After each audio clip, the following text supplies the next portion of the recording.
च्या फाटीचं काम चालू आहे आणि पाणी माराय टँकर चालू आहे. पाणी मारून रोलिंग करून ह्या फाट्या घ्यायच्या आहेत. काळ्या मातीचं रान आहे आणि खरं योगदान म्हणला तर समर्थ यादव स्वतः पाणी मारायचं काम करते ती.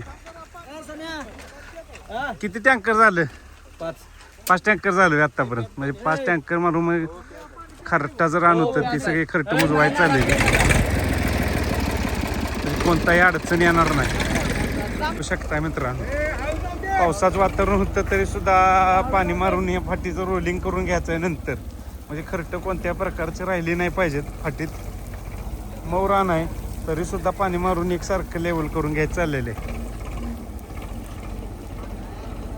त्या फाट्या बघूया, पल्ला भरपूर आहे, रान आहे चांगलं, थांबायलाही जागा दिसते तुम्हाला पुढं.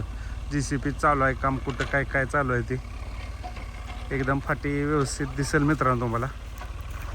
फाटीचं अंतरही रुंदी आहे.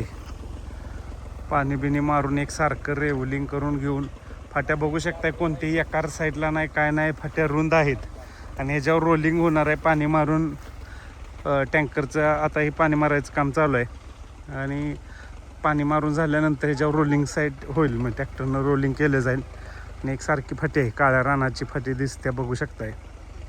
पल्ला आम्ही मापात वासरांच्या मापातच ठेवलेला आहे वासरांचा विचार करून. रान भरपूर आहे पुढं बघू शकताय तुम्ही, जवळजवळ 1000 फूट पुढं थांबायला जागा आहे. नेरळाचे बिना प्रवेशपीचं मैदान आहे. यात्रेचं पहिलंच मैदान म्हणलं असतं तरी चालेल. प्रवेशपी घेतलेलं नाही आणि वेगळं तुम्हाला बघायला भेटेल.